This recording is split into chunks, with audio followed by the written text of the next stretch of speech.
વિદ્યાર્થી મિત્રો, લેક્ચર 14માં આપણે વિદ્યુત ફ્લક્સ માટેનો ગોસનો નિયમ જોયો.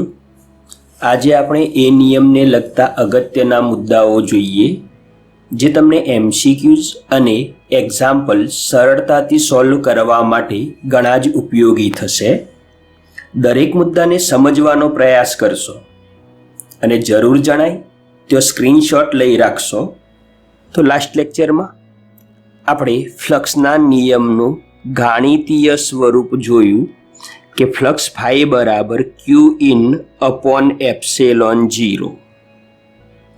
આ નિયમ દર્શાવે છે કે બંધ પૃષ્ઠ દ્વારા ઘેરાતો કુલ વિદ્યુત ભાર અથવા પરિણામી વિદ્યુત ભાર એ શૂન્ય હોય તો બંધ પૃષ્ઠ સાથે સંકળાયેલું કુલ ફ્લક્સ પણ શૂન્ય હોય છે. અથવા બીજી રીતે કહીએ તો કોઈ બંધ પૃષ્ઠ સાથે સંકળાયેલ કુલ ફ્લક્સ શૂન્ય હોય તો તે બંધ સપાટી વડે ઘેરાતો કુલ વિદ્યુત ભાર શૂન્ય હશે. આ બંને મુદ્દાઓને આપણે સમજવાનો ટ્રાય કરીએ. તો અહીં ટૂંકમાં પ્રથમ મુદ્દાને આપણે સમજવો છે.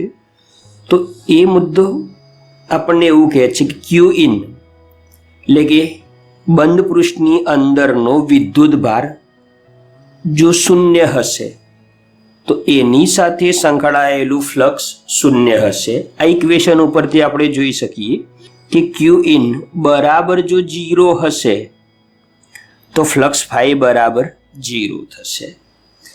જ્યારે બીજો જે મુદ્દો છે એ આપણને એમ કહે છે કે બંધ પૃષ્ઠ સાથે સંકળાયેલું ફ્લક્સ ફાઈ બરાબર 0 હશે તો એ બંધ પૃષ્ઠની અંદરનો વિદ્યુત ભાર 0 હશે. એટલે કે જો ફ્લક્સ ફાઈ બરાબર 0 હશે તો બંધ પૃષ્ઠની અંદરનો વિદ્યુત ભાર પણ 0 હશે. હવે આ બંને વિધાનો સમજવાનો ટ્રાય કરીએ. તો પ્રથમ આપણે જોઈએ કે ક્યુ ઇન એટલે કે બંધ પૃષ્ઠમાંનો વિદ્યુત ભાર 0 હોય તો ફ્લક્સ 0 હોય છે. તો અહીં આકૃતિમાં એક બંધ પૃષ્ઠ દર્શાવેલ છે અને એ બંધ પૃષ્ઠની અંદર એક વિદ્યુત ડાયપોલ મૂકેલો છે. હવે અહીં આગળ વિદ્યુત ડાયપોલનો કુલ વિદ્યુત ભાર એ આપણે જાણીએ છીએ કે 0 છે. હવે જો બંધ પૃષ્ઠની અંદરનો કુલ વિદ્યુત ભાર 0 હોય તો આ પૃષ્ઠમાંથી બહાર આવતું જે ફ્લક્સ છે એ ફ્લક્સ ફાઈ પણ 0 થશે. એ જ પ્રમાણે અહીં આપણે બીજું એક બંધ પૃષ્ઠ વિચારીએ. તો આ બંધ પૃષ્ઠની અંદર ક્યુ વિદ્યુત ભાર છે તો એ વખતે આ બંધ પૃષ્ઠ સાથે સંકળાયેલું ફ્લક્સ એ ફાઈ બરાબર ક્યુ અપોન એપ્સિલોન 0 જેટલું હશે. હવે માની લો કે આ પૃષ્ઠની અંદર આપણે એક બીજો પ્લસ ક્યુ વિદ્યુત ભાર દાખલ કરીએ તો એ સંજોગોમાં પૃષ્ઠની અંદર 2 વિદ્યુત ભારો થશે અને બંને વિદ્યુત ભારો ક્યુ જેટલા મૂલ્યના છે. તો એ સંજોગોમાં નવું ફ્લક્સ ફાઈ ડેશ બરાબર 2q અપોન એપ્સિલોન 0 એટલે કે પ્રથમ જે ફ્લક્સ હતું એના કરતાં ફ્લક્સ બમણું થશે. હવે આ પૃષ્ઠની અંદર પ્લસ ક્યુ વિદ્યુત ભાર છે અને બહારથી જો આપણે માઇનસ ક્યુ વિદ્યુત ભાર અંદર દાખલ કરીએ તો અંદરનો કુલ વિદ્યુત ભાર એ 0 થશે અને અંદરનો કુલ વિદ્યુત ભાર 0 થશે તો એ બંધ પૃષ્ઠ સાથે સંકળાયેલું ફ્લક્સ પણ 0 થશે. તો એ કન્ડિશનમાં ફ્લક્સ ફાઈ ડેશ બરાબર 0 થશે. હવે અહીં દર્શાવેલ બંધ પૃષ્ઠની અંદર કુલ 3 કણો દર્શાવેલ છે. એમાં કણ 1 એ ડાઉન ક્વાર્ક્સ છે, 2 એ અપ ક્વાર્ક્સ છે અને 3 એ ડાઉન ક્વાર્ક્સ છે.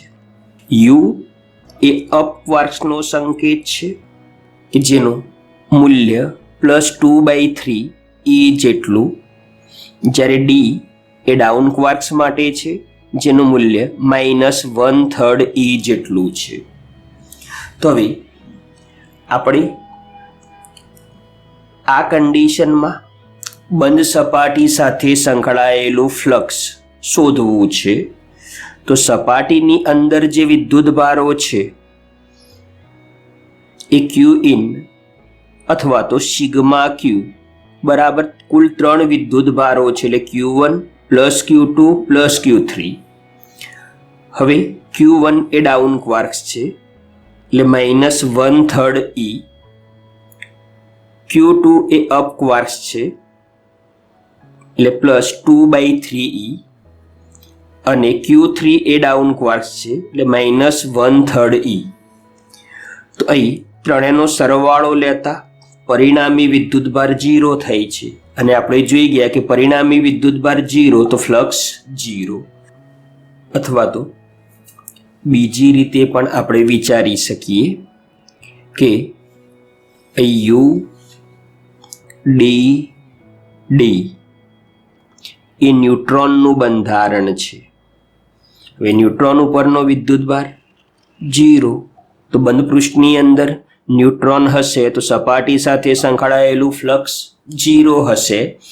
એ પ્રમાણે UUD માટે તમે વિચારી જુઓ તો UUD એ પ્રોટોનનું બંધારણ છે, એટલે કે બંધ પૃષ્ઠની અંદર જો બે અપ ક્વાર્ક્સ અને એક ડાઉન ક્વાર્ક્સ આપેલો હશે તો અંદરનો કુલ વિદ્યુતભાર એ તમને E જેટલો મળશે. તો એ જ કન્ડિશનમાં સપાટી સાથે સંકળાયેલું ફ્લક્સ ફાઈ બરાબર E/ε0 જેટલું મળશે.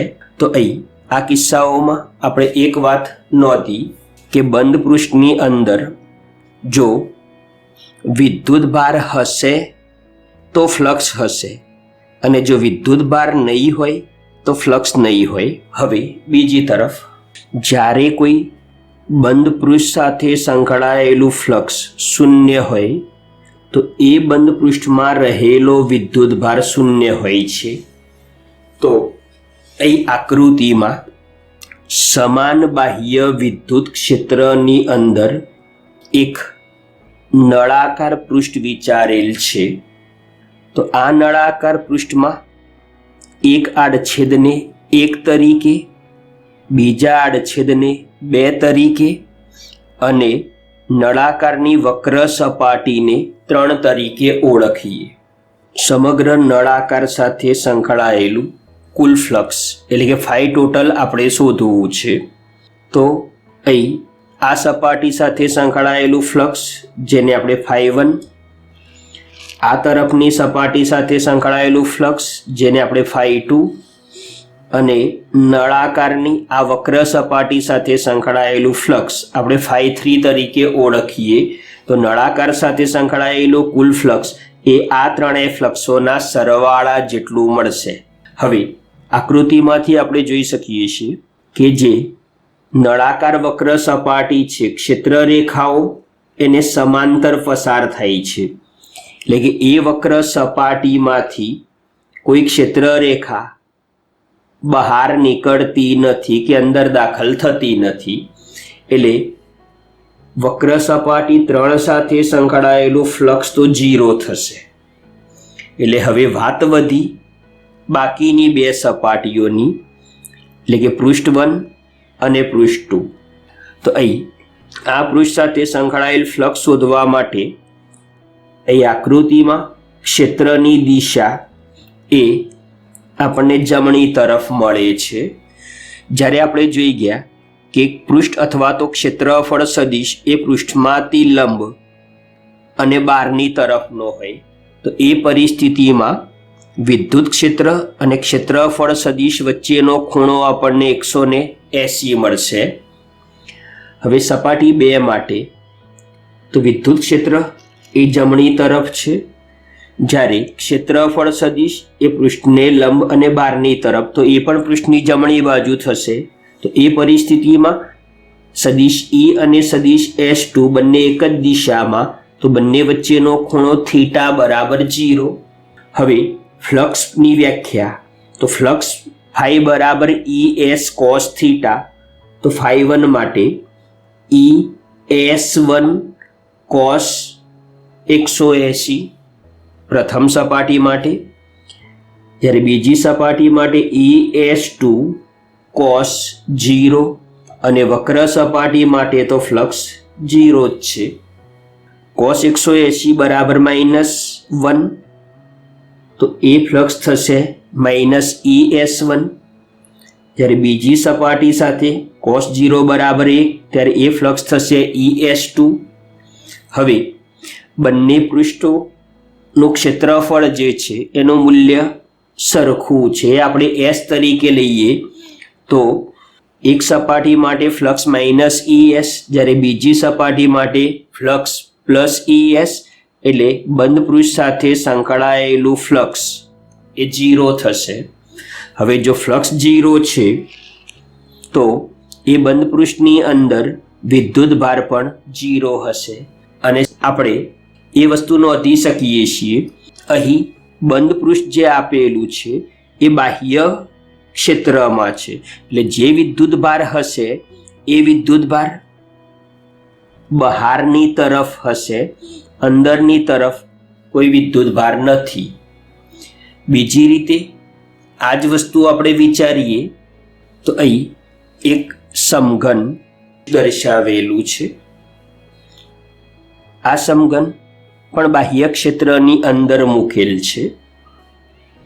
તો અહીં સમઘનની અંદર ક્ષેત્ર રેખાઓ દાખલ થાય છે અને અહીં સમઘનમાંથી ક્ષેત્ર રેખાઓ બહાર નીકળે છે. હવે આપણે અગાઉના લેક્ચરમાં જોઈ ગયા કે પૃષ્ઠમાં દાખલ થતું ફ્લક્સ એ આપણે ઋણ લઈએ છીએ અને પૃષ્ઠમાંથી બહાર આવતું ફ્લક્સ એ આપણે ધન લઈએ છીએ. તો હવે આ સમઘન સાથે સંકળાયેલું ફ્લક્સ આપણે શોધવું છે. તો ફ્લક્સ φt બરાબર φ1 + φ2. હવે અહીં દોરેલી આકૃતિમાં જેટલી ક્ષેત્ર રેખાઓ દાખલ થાય છે એટલી જ ક્ષેત્ર રેખાઓ બહાર નીકળે છે. એટલે φ1 અને φ2 બંને ફ્લક્સ સરખા છે, પણ φ1 એ અંદર દાખલ થતું ફ્લક્સ છે, જ્યારે φ2 એ બહાર નીકળતું ફ્લક્સ છે. તો અહીં φ1 ની જગ્યાએ -φ અને φ2 ની જગ્યાએ φ લઈએ તો આ બંધ પૃષ્ઠ સાથે સંકળાયેલું ફ્લક્સ 0 થશે. તો ફરી પાછા આપણે એ પણ જોઈ શકીએ કે φt બરાબર 0, એટલે કે બંધ પૃષ્ઠ સાથે સંકળાયેલું ફ્લક્સ 0 છે, તો બંધ પૃષ્ઠની અંદર કોઈ વિદ્યુત ભાર નથી.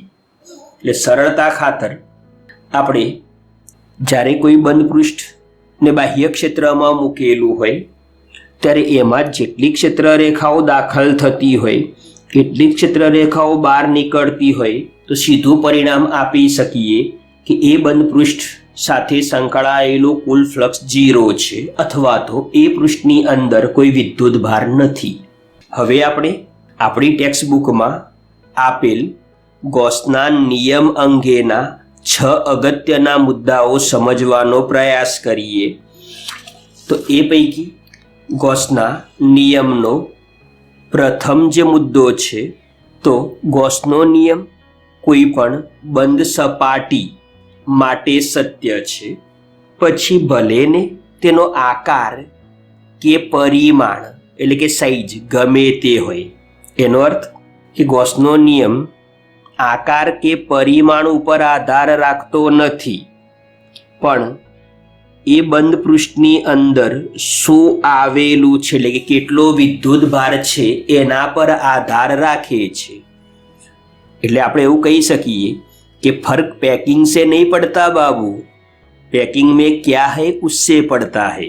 तो અહીં આ વસ્તુ આપણે ચકાસવાનો પ્રયાસ કરીએ. ફ્લક્સના નિયમનું ગાણિતીય સ્વરૂપ phi બરાબર q in upon epsilon 0, જો q in એ બંધ પૃષ્ઠની અંદરનો વિદ્યુત ભાર.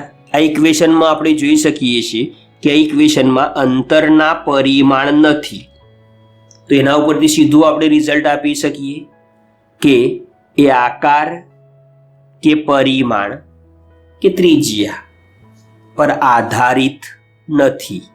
આની ચકાસણી આપણે કરીએ તો અહીં આર ત્રિજ્યાના એક પોલા ગોળાની અંદર ગોળાના કેન્દ્ર પર એક ક્યુ વિદ્યુતભાર વિચારીએ તો આપણે અગાઉ થિયરીમાં જોઈ ગયા કે એ ગોળાની સપાટી સાથે સંકળાયેલું ફ્લક્સ ફાઈ બરાબર ES. હવે E એટલે વિદ્યુત ક્ષેત્રની તીવ્રતા ગોળાના કેન્દ્રથી આર અંતરે એટલે કે Q/4πε0 r² ઇન્ટુ S એટલે આર ત્રિજ્યાના ગોળાની સપાટીનું ક્ષેત્રફળ એટલે 4πr². તો અહીં સાદુરૂપ આપતા Q/ε0 મળે છે. હવે ધારી લો કે આ ગોળાની ત્રિજ્યા આપણે બમણી કરી નાખી, વિદ્યુતભાર એનો એ જ રાખ્યો. હવે ત્રિજ્યા બમણી કરતા એ બમણી ત્રિજ્યા એટલે કે 2r ત્રિજ્યા ધરાવતા પૃષ્ઠમાંથી બહાર નીકળતું ફ્લક્સ φ' હોય તો E બરાબર Q/4πε0 2r² અને સપાટીનું ક્ષેત્રફળ 4π(2r²). તો અહીં સાદુરૂપ આપતા પાછું આપણે જોઈ શકીએ છીએ કે અહીં પણ Q/ε0 એટલે કે φ બરાબર φ'. તો એક બાબત પ્રૂવ થઈ કે અહીં ગાઉસનો જે નિયમ છે એ ત્રિજ્યા ઉપર આધારિત નથી, એટલે કે ત્રિજ્યા બદલાય તો પણ સપાટી સાથે સંકળાયેલું ફ્લક્સ બદલાતું નથી. આ જ વસ્તુને આપણે બીજી રીતે પણ વિચારી શક્યા હોત કે માની લો કે અહીં એક નાનો બલ્બ છે, એ બલ્બને આર ત્રિજ્યાની એક પારદર્શક કવચની અંદર મૂકેલો છે. તો હવે એ બલ્બમાંથી બહાર આવતા જે પ્રકાશના કિરણો છે એની સંખ્યા ચોક્કસ હશે. હવે જો એ કવચને આપણે મોટી કરીએ તો પણ એની સપાટીમાંથી બહાર આવતા પ્રકાશના સદિશોની સંખ્યા બદલાવાની નથી જો સુધી વિદ્યુતભાર નહીં બદલાય, એટલે કે બલ્બ નહીં બદલાય. તો આમ સપાટી આપણે મોટી લઈએ અથવા નાની લઈએ, એમાંથી પસાર થતી કુલ ક્ષેત્ર રેખાઓની સંખ્યા બદલાવાની નથી, એટલે કે ફ્લક્સ બદલાવાનું નથી. આમ ફ્લક્સ એ ત્રિજ્યા પર એટલે કે પરિમાણ પર આધાર રાખતું નથી. હવે અહીં આગળ આપણે એક ગોળાના કેન્દ્ર પર ક્યુ વિદ્યુતભાર વિચાર્યો છે, ત્યારે ગોળામાંથી બહાર આવતી ક્ષેત્રરેખાઓની સંખ્યા આપણે અહીં દર્શાવેલ છે અને એ ગોળા સાથે સંકળાયેલું ફ્લક્સ φs તરીકે આપણે લઈએ. હવે ગોળાની જગ્યાએ જો એ જ વિદ્યુતભારને આપણે કોઈ ક્યુબના કેન્દ્ર પર મૂક્યો હોય તો પણ એમાંથી બહાર આવતી જે ક્ષેત્રરેખાઓની સંખ્યા છે એટલે કે ફ્લક્સ એ બદલાતું નથી. તો આપણે અહીં જોઈ શકીએ છીએ કે φs બરાબર φc એટલે φ સ્પીયર બરાબર φ ક્યુબ. બંને આકાર માટે ફ્લક્સ સરખો મળે છે. આમ ગાઉસનો નિયમ એ કોઈ પણ બંધ સપાટી માટે સત્ય છે, પછી ભલે ને તેનો આકાર કે પરિમાણ ગમે તે હોય, એ આકાર કે પરિમાણ પર આધાર રાખતો નથી. હવે ગૌસના નિયમના અગત્યના મુદ્દાઓ પૈકી બીજો જે મુદ્દો છે એ કે ફ્લક્સ ફાઈ બરાબર Q/ε0 માં જે વિદ્યુતભાર Q in છે એ સપાટી વડે ઘેરાયેલ વિદ્યુતભારોનો પરિણામી વિદ્યુતભાર છે. આ વિદ્યુતભારો બંધ સપાટીની અંદર ગમે તે સ્થાનોએ રહેલા હોઈ શકે. તો પ્રથમ આપણે આ મુદ્દાનો શરૂઆતનો ભાગ સમજવાનો ટ્રાય કરીએ કે ક્યુ ઇન એ સપાટી વડે ઘેરાયેલ વિદ્યુતભારોનો પરિણામી વિદ્યુતભાર છે. તો અહીં એક આકૃતિની અંદર વિદ્યુતભારો Q1, Q2, Q3, Q4, Q5, Q6 અને Q7 આપણને આપેલ છે. તો અહીં ગાઉસિયન પૃષ્ઠની અંદર Q1, Q3, Q5 અને Q7 રહેલા છે, જ્યારે ગાઉસિયન પૃષ્ઠની બહાર Q2, Q4 અને Q6 વિદ્યુતભારો આવેલા છે. તો જ્યારે આપણે ગાઉસના નિયમનો ઉપયોગ કરવો હોય તો એમાં Q ઇન એ બંધ પૃષ્ઠમાં રહેલો જે વિદ્યુતભાર છે એ વિદ્યુતભાર જ ધ્યાનમાં લેવાનો છે.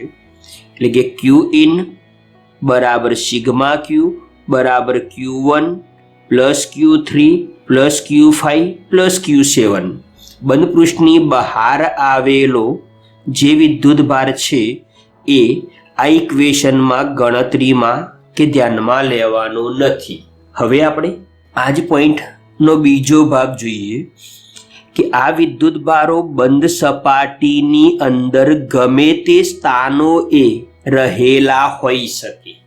હવે આ પરિસ્થિતિનો વિચાર કરીએ તો અહીં પ્રથમ આકૃતિમાં આપણે વિદ્યુતભાર Qને એક પોલા ગોળાના કેન્દ્ર પર મૂકેલો વિચારીએ. તો એ પરિસ્થિતિમાં એ પોલા ગોળા સાથે સંકળાયેલું ફ્લક્સ એને આપણે φ1 કહીએ. હવે બીજા કિસ્સામાં એ જ વિદ્યુતભારને ગોળાના કેન્દ્રને બદલે કોઈ એક તરફ મૂકેલો વિચારીએ. તો એ પરિસ્થિતિમાં એ બંધ સપાટીમાંથી બહાર આવતી કુલ ક્ષેત્ર રેખાઓની સંખ્યા એ બદલાતી નથી, અર્થાત કુલ ફ્લક્સ φ2 એ બદલાતું નથી. એટલે કે φ1 બરાબર φ2. દાખલા તરીકે આ એક પોલા ગોળાની અંદર આપણે ગોળાના કેન્દ્ર ઉપર બલ્બ રાખ્યો હોય અથવા તો ગોળામાં કોઈ એક તરફ બલ્બને રાખ્યો હોય તો પણ બંને પરિસ્થિતિમાં એ ગોળાની સપાટીમાંથી બહાર આવતા પ્રકાશના કુલ કિરણોની સંખ્યા તો સરખી રહેવાની. એટલે કે કુલ ફ્લક્સ એ વિદ્યુતભારના સ્થાન પર આધારિત નથી. અહીં આ બંને મુદ્દાઓ ઉપરથી આપણે એટલું કહી શકીએ કે બંધ સપાટી સાથે સંકળાયેલ કુલ ફ્લક્સ આકાર, પરિમાણ કે સપાટીની અંદર વિદ્યુતભારોના સ્થાન પર આધારિત નથી. અહીં કુલ ફ્લક્સ શબ્દ અગત્યનો છે, કારણ કે Gauss law is always applicable but not always useful. એટલે કે ગોસનો નિયમ વિદ્યુતભારોના કોઈ પણ તંત્રને લગાડી શકાય છે, પરંતુ તેનો ઉપયોગ દરેક કિસ્સા માટે સરળ હોતો નથી, જેની ચર્ચા આપણે આગળ કરવાના છીએ. એટલે કે કોઈ પણ બંધ પૃષ્ઠમાં વિદ્યુતભારનું સ્થાન ગમે ત્યાં હશે તો કુલ ફ્લક્સ એ સ્થાન ઉપર આધારિત નથી. પણ અહીં જો વિદ્યુતભાર એક તરફ છે તો દરેક સપાટીના જુદા જુદા ભાગ સાથે વિદ્યુત ક્ષેત્રની તીવ્રતા જુદી જુદી મળશે, જ્યારે આ કિસ્સામાં તીવ્રતા દરેક બિંદુએ સમાન મળશે અને દરેક બિંદુ અહીં વિદ્યુતભારથી સરખા અંતરે છે. અહીં સપાટીના દરેક બિંદુઓ વિદ્યુતભારથી સરખા અંતરે નથી, એટલે કે આ સમમિત તંત્ર છે. આ તંત્ર સમમિત નથી અને સમમિત તંત્રો માટે ગોસનો નિયમ આપણે સરળતાથી લાગુ પાડી શકીએ છીએ, જ્યારે અસમમિત તંત્રો માટે ગોસના નિયમનો ઉપયોગ એ ગાણિતીય રીતે મુશ્કેલભર્યો પુરવાર થાય છે. માટે તો આપણે કહી શકીએ કે Gauss law is always applicable but not always useful. એ ઉપયોગી છે ક્યારે? તો જ્યારે વિદ્યુતભાર વિતરણ સમમિત હોય ત્યારે. હવે ગોસના નિયમનો ત્રીજો અગત્યનો મુદ્દો જોઈએ કે જો કોઈ પરિસ્થિતિમાં સપાટી એવી પસંદ કરવામાં આવી હોય કે કેટલાક વિદ્યુતભારો સપાટીની અંદર અને કેટલાક વિદ્યુતભારો સપાટીની બહાર હોય તો હવે ગૌસના નિયમનું વ્યાપક સમીકરણ આપણે જાણીએ છીએ કે ફ્લક્સ ફાઈ બરાબર સદિશ E ડોટ સદિશ ds નું સમગ્ર સપાટી પરનું પૃષ્ઠ સંકલન બરાબર q in upon એપ્સિલોન 0. તો આ ઇક્વેશનમાં જે વિદ્યુત ક્ષેત્ર E છે એ અંદરના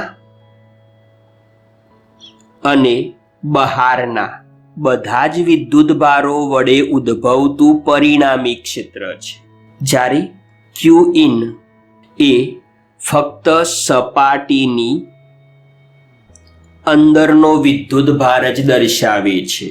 ટૂંકમાં જ્યારે આપણે આ ઇક્વેશનનો ઉપયોગ કરવાનો થશે તો આમાં q in શોધવા માટે આપણે ગાઉસિયન પૃષ્ઠમાં જે વિદ્યુતભાર છે એ વિદ્યુતભારોનો જ બેઝિક સરવાળો ધ્યાનમાં લેવાનો છે. પૃષ્ઠની બહાર આવેલા જે વિદ્યુતભારો છે એ વિદ્યુતભારોને આપણે ધ્યાનમાં લેવાના નથી, પરંતુ જ્યારે ડાબી બાજુના પદની વાત આવે અને એમાં જો વિદ્યુત ક્ષેત્રની ગણતરી કરવાની હોય તો એ વખતે બંધ પૃષ્ઠની અંદરના અને બહારના દરેક વિદ્યુતભારોના લીધે ઉત્પન્ન થતું વિદ્યુત ક્ષેત્ર આપણે શોધવું પડશે. એટલે કે વિદ્યુત ક્ષેત્રમાં અંદરના અને બહારના બધા વિદ્યુતભારોનો ફાળો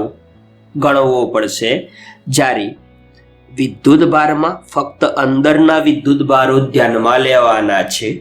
અહીં આપણે આ આકૃતિ વિચારીએ તો આકૃતિની અંદર એક વિદ્યુતભાર Q1, બીજો વિદ્યુતભાર Q2 અને ત્રીજો વિદ્યુતભાર Q3 અહીં આપેલું છે. અને બીજી એક આકૃતિ અહીં દોરેલી છે જેમાં પૃષ્ઠની અંદર બે વિદ્યુતભાર Q1, Q2 અને પૃષ્ઠની બહાર એક વિદ્યુતભાર Q3 આપેલ છે. તો અહીં પ્રથમ આપણે આ આકૃતિનો વિચાર કરીએ. અહીં આ બંધ પૃષ્ઠની સપાટી પર કોઈક બિંદુ છે અને એ બિંદુ પાસે આપણે વિદ્યુત ક્ષેત્ર શોધવું છે. તો હવે એ વિદ્યુત ક્ષેત્ર અંદરના વિદ્યુતભારોના લીધે હશે કે બહારના વિદ્યુતભારોના લીધે હશે?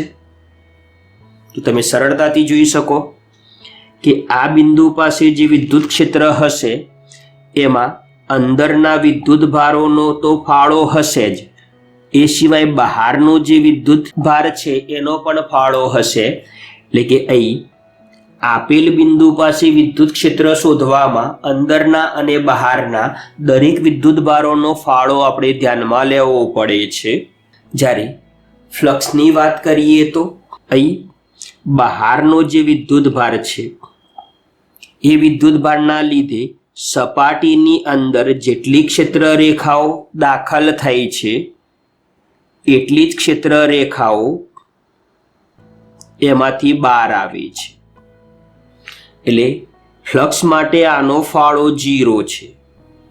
જ્યારે અંદરના વિદ્યુતભારોની ક્ષેત્ર રેખાઓ એ ફક્ત અંદરથી બહાર તરફ જ છે, એટલે કે ફ્લક્સમાં એમનો ફાળો 0 નથી. માટે જ્યારે આ ઇક્વેશનનો ઉપયોગ કરીએ ત્યારે ફક્ત અંદરના વિદ્યુતભારોનો જ ફાળો ધ્યાનમાં લેશું, કારણ કે બહારના વિદ્યુતભારોના લીધે તો બંધ પૃષ્ઠ સાથે સંકળાયેલું ફ્લક્સ 0 મળવાનું છે. પરંતુ જ્યારે વિદ્યુત ક્ષેત્રની વાત કરીએ તો કોઈ પણ બિંદુ પાસે વિદ્યુત ક્ષેત્રમાં અંદરના તેમજ બહારના બધા વિદ્યુતભારોનો ફાળો હોય છે. એટલે E શોધવા માટે આપણે બધા વિદ્યુતભારોને ધ્યાનમાં લેશું. આપેલ આકૃતિ માટે આ ઇક્વેશનને વ્યાપક સ્વરૂપે લખવું છે તો Eની જગ્યાએ E1 plus E2 plus E3 plus E4 plus E5 plus E6 plus E7 એટલે કે કુલ ક્ષેત્ર શોધવા આ દરેક વિદ્યુતભારના સ્વતંત્ર ક્ષેત્રોનો સદિશ સરવાળો ધ્યાનમાં લેવો પડશે. એમાં વિદ્યુતભાર ભલે અંદર હોય કે બહાર હોય. જ્યારે સમીકરણની જમણી બાજુમાં રહેલો વિદ્યુતભાર શોધવા માટે ફક્ત ગાઉસિયન પૃષ્ઠની અંદર આવેલા વિદ્યુતભારો ધ્યાનમાં લેવાના છે. એટલે કે Q1 plus Q3 plus Q5 plus Q7 upon epsilon 0, જેને આપણે અત્યાર સુધી પડીકા કે બંધ પૃષ્ઠ તરીકે ઓળખ્યું. એનું નામકરણ હવે આપણે કરીશું.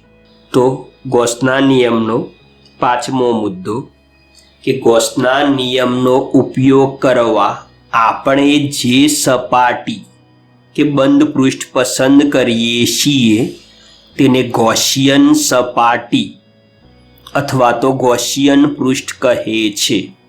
તમે ગમે તે સપાટી પસંદ કરી શકો અને ગૌસનો નિયમ લગાડી શકો છો, પરંતુ એ ધ્યાન રાખવું કે ગૌસિયન સપાટી એ કોઈ સ્વતંત્ર વિદ્યુતભારમાંથી પસાર ન થાય. એટલે કે અહીં આકૃતિમાં દર્શાવેલ છે તો અહીં Q2 અને Q3 એ વિદ્યુતભારો ગૌસિયન પૃષ્ઠની અંદર છે, જ્યારે Q1 વિદ્યુતભાર એ ગૌસિયન સપાટી ઉપર આવેલો છે. તો આ પરિસ્થિતિમાં આ વિદ્યુતભારનું ક્ષેત્ર બહાર તરફ અને અંદર તરફ બંને તરફ હશે. તો એ પરિસ્થિતિમાં ફ્લક્સ શોધવામાં અથવા ફ્લક્સમાં એનો ફાળો જે છે એની ગણતરી કરવાનું કામ મુશ્કેલ ભર્યું છે. એટલે ગૌસિયન પૃષ્ઠ દોરતી વખતે આપણે ધ્યાનમાં રાખીશું કે ગૌસિયન સપાટી એ કોઈ સ્વતંત્ર વિદ્યુતભારમાંથી પસાર ન થાય, પરંતુ હા, તે સતત વિદ્યુતભાર વિતરણમાંથી પસાર થઈ શકે છે, કારણ કે ત્યાં વિદ્યુતભારોની સંખ્યા ઘણી વિશાળ હોય છે. તો અહીં આકૃતિમાં વિદ્યુતભારિત અનંત સમતલ દર્શાવેલ છે. તો એમાંથી પસાર થતું ગૌસિયન પૃષ્ઠ આપણે વિચારેલું છે, જેની વિગતે ચર્ચા આપણે નેક્સ્ટ લેક્ચરમાં કરવાના છીએ. તો નિયમ નંબર 5, જ્યારે તંત્રને કંઈક સમમિતિ હોય ત્યારે ગૌસનો નિયમ વિદ્યુત ક્ષેત્રની વધુ સરળતાથી ગણતરી કરવા ઉપયોગી છે. આપણે એક સરળ ઉદાહરણ લઈએ અને એનો ડિટેલમાં અભ્યાસ આપણે નેક્સ્ટ લેક્ચરમાં જોઈશું. તો અહીં પ્રથમ આકૃતિમાં સમઘનના કેન્દ્ર પર વિદ્યુતભાર રહેલો છે, જ્યારે બીજી આકૃતિમાં સમઘનના કેન્દ્રથી કોઈ એક તરફ વિદ્યુતભાર રહેલ છે. તો આ પરિસ્થિતિમાં બે બાબતોનો આપણે વિચાર કરીએ. તો પહેલી બાબત છે કે બંને કિસ્સામાં સમગ્ર સમઘન સાથે સંકળાયેલું કુલ ફ્લક્સ. તો બંને કિસ્સામાં સમગ્ર સમઘન સાથે સંકળાયેલું કુલ ફ્લક્સ ફાઈ બરાબર Q/ε0 સમાન છે. કારણ તો અગાઉ આપણે જોઈ ગયા કે કુલ ફ્લક્સ એ વિદ્યુતભારના સ્થાન કે આકાર પર આધારિત નથી. હવે બીજા મુદ્દા ઉપર આપણે વિશેષ ધ્યાન કેન્દ્રિત કરીએ તો સમઘનની દરેક સપાટી સાથે સંકળાયેલ ફ્લક્સ. તો અહીં વિદ્યુતભાર સમઘનના કેન્દ્ર પર છે, એટલે વિદ્યુતભાર બધી સપાટી માટે સમમિત છે. એટલે દરેક સપાટી પર એની તીવ્રતા સમાન હશે. બીજી રીતે જોવા જઈએ તો દરેક સપાટીમાંથી પસાર થતું ફ્લક્સ એ સરખું હશે. તો જે કુલ ફ્લક્સ છે એ 6 સપાટી સાથે સમાન રીતે વહેંચાય. તો દરેક સપાટી સાથે સંકળાયેલા ફ્લક્સ માટે આપણે સરળતાથી કહી શકીએ કે દરેક સપાટી સાથે સંકળાયેલું ફ્લક્સ એ કુલ ફ્લક્સ કરતો છઠ્ઠા ભાગનું, એટલે કે ફ્લક્સ ફાઈ બરાબર Q/6ε0 જેટલું હશે. જ્યારે અહીં તો આ કિસ્સામાં દરેક સપાટી સાથે સંકળાયેલું ફ્લક્સ એ છઠ્ઠા ભાગનું હોય નહીં. એની ગણતરી એ મુશ્કેલ છે. એટલે ગાઉસનો નિયમ એ સમમિત વિદ્યુતભારોના તંત્ર માટે વધારે ઉપયોગી છે. એટલા માટે તો અગાઉ આપણે એક વાક્ય જોયું કે Gauss law is always applicable but not always useful. હવે છેલ્લા મુદ્દામાં એટલે કે મુદ્દા નંબર 6માં એવું કહેલું છે કે કુલમના નિયમમાં રહેલા અંતરના વ્યસ્ત વર્ગના નિયમ પર ગોસનો નિયમ આધારિત છે. તો લેક્ચર 14ની શરૂઆતમાં જ કહ્યું હતું કે ગોસનો નિયમ એ કુલમના નિયમની સંકલનના સ્વરૂપમાં રજૂઆત માત્ર જ છે. એટલે કે ગંગાધર ही શક્તિમાન है ને તમારી જનરેશન માટે કહેવું હોય તો દેવું ही બાલવીર है એના જેવું છે. હવે જ્યારે ગોસના નિયમનું ખંડન થતું હોય તો તે વ્યસ્ત વર્ગના નિયમથી કંઈક જુદું પડવાનું સૂચન કરે છે. પરંતુ જ્યાં સુધી ગોસના નિયમનું ખંડન થતું નથી ત્યાં સુધી તો આપણે ગંગાધરને જ શક્તિમાન વિચારીને ચાલીશું. હવે ફ્લક્સમાં જનરલી પૂછાતા MCQs અને એક્ઝામ્પલ માટે થોડો કોન્સેપ્ટ સમજીએ.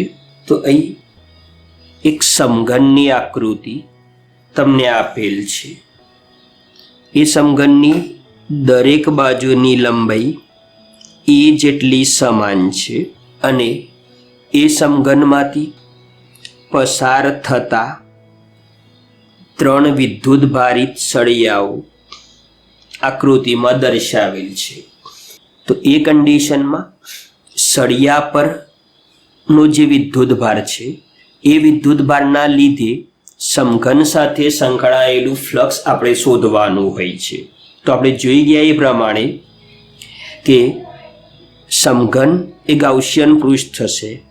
તો એના માટે સમઘનની અંદર જેટલો વિદ્યુતભાર ઘેરાશે એ વિદ્યુતભાર જ ફ્લક્સ માટે જવાબદાર હશે. તો અહીં સમઘનની અંદર ઘેરાતો વિદ્યુતભાર શોધવા માટે સૌપ્રથમ આપણે વિદ્યુતભારની રેખીય ઘનતા એટલે કે એકમ લંબાઈ દીઠ વિદ્યુતભાર ધ્યાનમાં લેવો પડશે. તો રેખીય ઘનતાની વ્યાખ્યા લેમ્ડા બરાબર Q/L. તો L લંબાઈમાં રહેલો વિદ્યુતભાર Q એ લેમ્ડા L જેટલો થશે. તો અહીં સમઘનમાં 3 જુદી જુદી પરિસ્થિતિઓ દર્શાવેલ છે.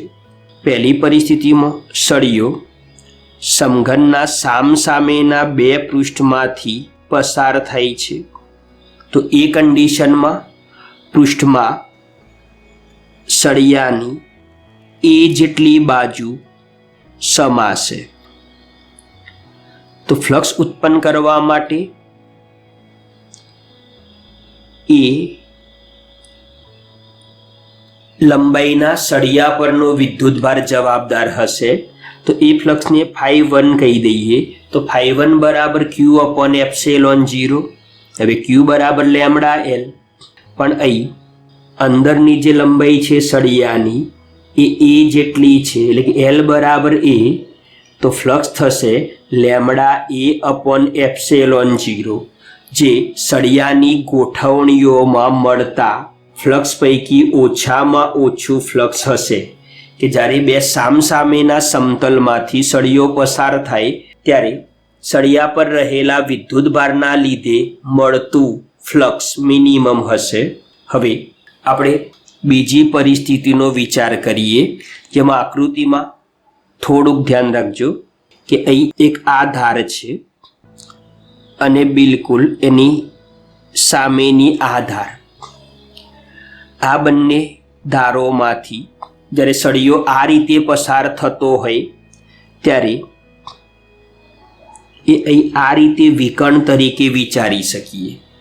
તો આપણને ખ્યાલ છે કે આ 2 બાજુ સમાન લંબાઈની હોય તો આના વિકર્ણની લંબાઈ √2a જેટલી થાય.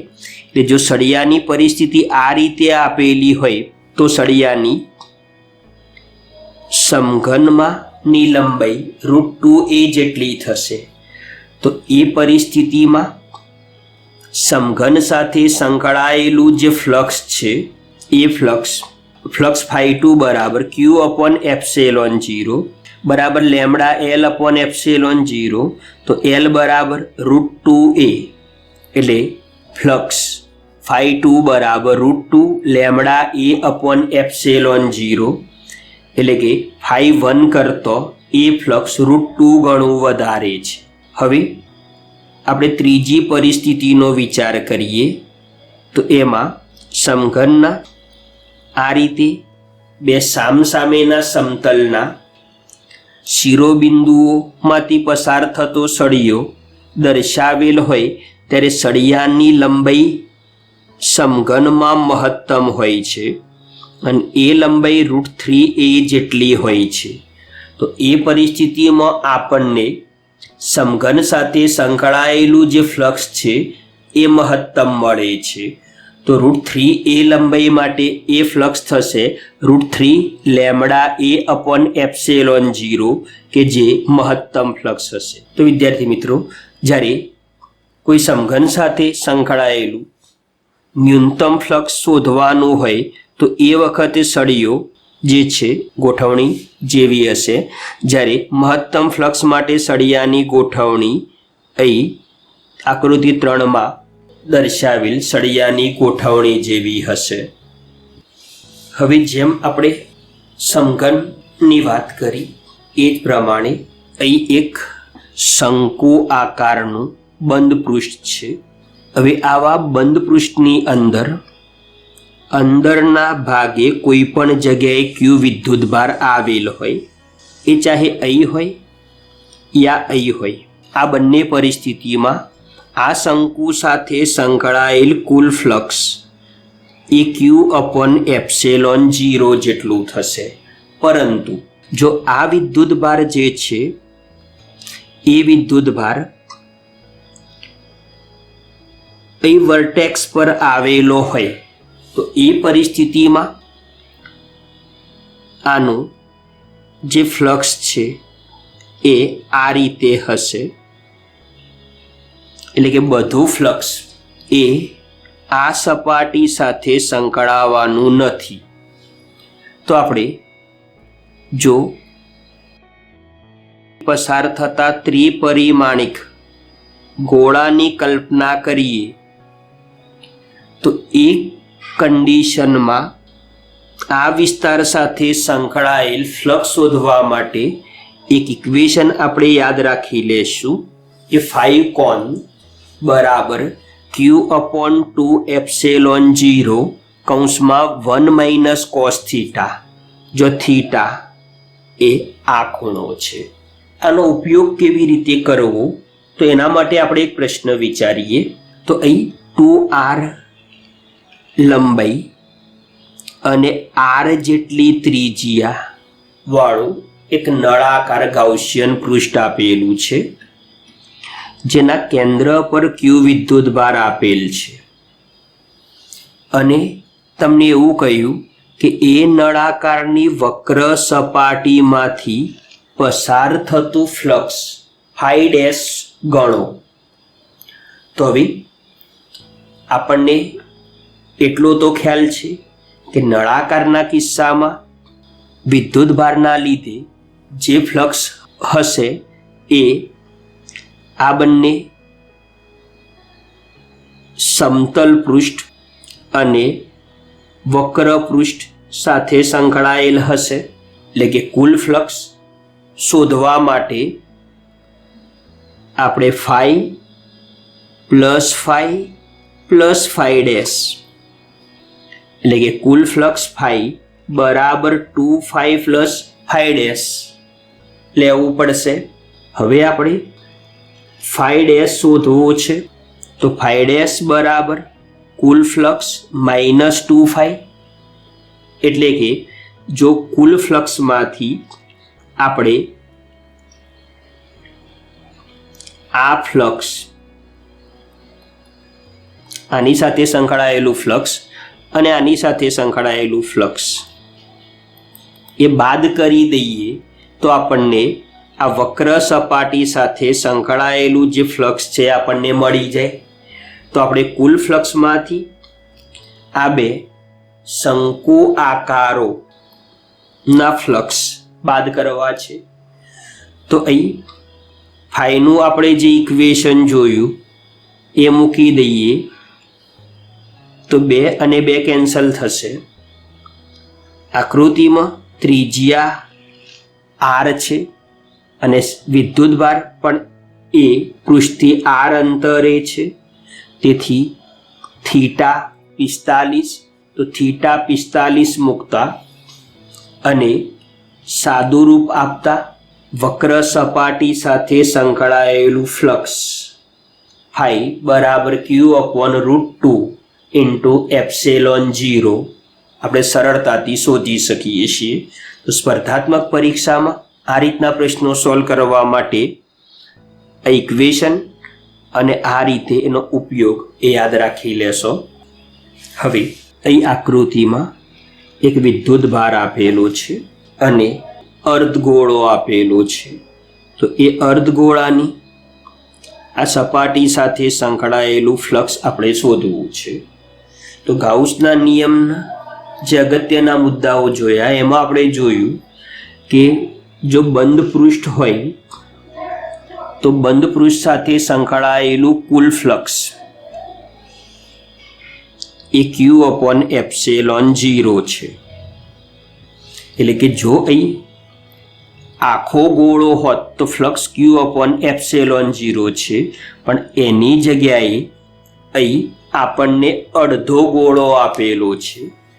તો આ અડધા ગોળા સાથે Q/ε0 નું અડધું ફ્લક્સ સંકળાયેલું હશે. તો અડધા ગોળા સાથે સંકળાયેલું ફ્લક્સ ફાઈ બરાબર Q/2ε0 જેટલું થશે. એ પ્રમાણે અહીં નળાકારના કોઈ એક સમતલમાં વિદ્યુતભાર આપેલો છે. તો આપણને એટલો તો ખ્યાલ છે કે જો વિદ્યુતભાર નળાકારની અંદર હોત તો નળાકારની સમગ્ર સપાટી સાથે સંકળાયેલું કુલ ફ્લક્સ Q/ε0 હોત, પણ અહીં એક તરફ છે. એટલે અહીં જો આપણે આ વિદ્યુતભારને કવર કરવા માટે આપણે નળાકાર પૂર્ણ કરીએ તો આખા નળાકાર સાથેનું કુલ ફ્લક્સ એ Q/ε0 થઈ છે. એટલે કે અડધું ફ્લક્સ આના ભાગે ને અડધું ફ્લક્સ આના ભાગે હશે.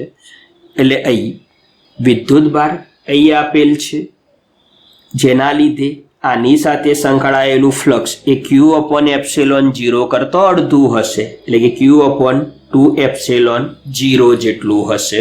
હવે જે પ્રમાણે આપણે ગોળા માટે અને નળાકાર માટે વાત કરી એ પ્રમાણે અહીં એક સમઘન છે અને સમઘનની સપાટી ના મધ્ય બિંદુ પર Q વિદ્યુતભાર મૂકેલ છે. તો અહીં એ બંધ પૃષ્ઠ નથી. તો અહીં સમમિત બંધ પૃષ્ઠ માટે આની આ તરફ આપણે એક સમઘન મૂકેલો વિચારવો પડે. તો એ પરિસ્થિતિમાં કુલ ફ્લક્સ એ Q/ε0 થશે, જેમાંથી એક સમઘનના ભાગે આવતું ફ્લક્સ અડધું એટલે Q/2ε0 હશે. આમ આ ત્રણ કિસ્સામાં આપણે રિવર્સ પણ વિચારી શકીએ કે ગોળાની અંદર વિદ્યુતભાર છે તો પસાર થતો ફ્લક્સ Q/ε0, તો અર્ધગોળો આપ્યો છે તો Q/2ε0. એ જ પ્રમાણે નળાકારના બે સમતલ પૃષ્ઠો પૈકી કોઈ એક પૃષ્ઠમાં વિદ્યુતભાર છે તો એની સાથે સંકળાયેલું ફ્લક્સ પણ Q/2ε0, અને કોઈ સમઘનની કોઈ એક સપાટી પર વિદ્યુતભાર છે તો એની સાથે સંકળાયેલું ફ્લક્સ પણ Q/2ε0 જેટલું હશે. હવે અહીં આ રીતે સમઘનની કોઈ એક ધારના મધ્ય બિંદુ પર વિદ્યુતભાર આપેલ છે. તો હવે આ સમઘન સાથે સંકળાયેલું ફ્લક્સ શોધવા માટે આ વિદ્યુતભારને બંધ ગાઉસિયન પૃષ્ઠની અંદર લેવો પડશે. તો આને જો બંધ ગાઉસિયન પૃષ્ઠની અંદર લેવો હોય તો એક સમઘન આ તરફ જોઈશે, બીજો સમઘન આની ઉપર અને બીજો એક સમઘન આની ઉપર. એટલે કે આને કવર કરવા માટે હજુ બીજા 3 સમઘનોની જરૂર પડશે. તો પરિણામી આકૃતિ અહીં દર્શાવેલ છે કે આ વિદ્યુતભારને કવર કરવા માટે કુલ 4 સમઘનની જરૂર પડશે. તો હવે 4 સમઘનમાંથી પસાર થતું કુલ ફ્લક્સ એ Q/ε0 થશે. તો દરેક સમઘનના ફાળે આવતું ફ્લક્સ કેટલું હશે? તો સરળતાથી આપણે કહી શકીએ કે ફ્લક્સ ફાઈ બરાબર Q/4ε0. હવે ધારો કે વિદ્યુતભાર એ કોઈ સમઘનના કોઈ એક શિરોબિંદુ પર રહેલ છે અને આપણે એ સમઘન સાથે સંકળાયેલું ફ્લક્સ શોધવું છે. તો સૌપ્રથમ એને ગાઉસિયન પૃષ્ઠની અંદર લેવા માટે આની આ તરફ એક સમઘન, એની પાછળ તરફ એક સમઘન અને આની આ તરફ એક સમઘન, એમ 4 સમઘનની જરૂર પડશે. છતાં પણ હજુ એ ઉપરની સપાટીથી તો ખુલ્લો જ છે. એટલે આ 4 સપાટી ઉપર બીજા 4 સમઘન, એટલે કે આ વિદ્યુતભારને બંધ ગાઉસિયન પૃષ્ઠમાં લેવા માટે કુલ 8 સમઘનની જરૂર પડશે, જેની આકૃતિ અહીં દર્શાવેલ છે. તો હવે આ સમઘન સાથે સંકળાયેલું ફ્લક્સ કેટલું? તો આ વિદ્યુતભારને કવર કરવા કુલ 8 સમઘનની જરૂર પડે. એટલે 8 સમઘનોના ભાગે આવતું કુલ ફ્લક્સ એ Q/ε0 છે. તો એક સમઘનના ભાગમાં આવતું ફ્લક્સ કેટલું? તો 8મા ભાગનું. તો આ સમઘન સાથે સંકળાયેલું ફ્લક્સ એ Q/8ε0 જેટલું હશે. હવે આ કિસ્સાની અંદર બીજી એક બાબત વિચારીએ કે આ કિસ્સામાં વિદ્યુતભાર એ દરેક બાજુથી સમમિત રીતે ગોઠવાયેલ છે. એટલે જો તમને આ પ્રશ્નમાં એમ કહ્યું હોય કે એક પૃષ્ઠ સાથે સંકળાયેલું ફ્લક્સ કેટલું, તો હવે અહીં આ જે વિદ્યુતભાર છે એ વિદ્યુતભાર જો કોઈ એક શિરોબિંદુ ઉપર હશે તો 3 સમતલોના એ કોન્ટેક્ટમાં હશે અને એ 3 સમતલ જોડે સંકળાયેલું એનું ફ્લક્સ એ સમતલોને સમાંતર હશે. એટલે 3 સમતલોમાંથી પસાર થતું એનું ફ્લક્સ 0 હશે. એટલે એનું ફ્લક્સ બાકીના 3 સમતલો સાથે જ કનેક્ટેડ હશે. હવે આ વિદ્યુતભાર 6 પૈકી 3 સાથે જ પોતાનું ફ્લક્સ કનેક્ટ કરે છે. તો એક સમઘને 3 સપાટીઓ, તો કુલ 8 સમઘન આપણે લીધા. એટલે 3 × 8 એટલે કે જે ફ્લક્સ છે એ 24 સપાટીઓ વચ્ચે વહેંચાય છે. એકની 3 સપાટી સાથે કનેક્ટેડ છે. એટલે 8ની 24 સપાટી સાથે, એટલે કુલ ફ્લક્સ 24 સપાટી સાથે કનેક્ટ થાય છે.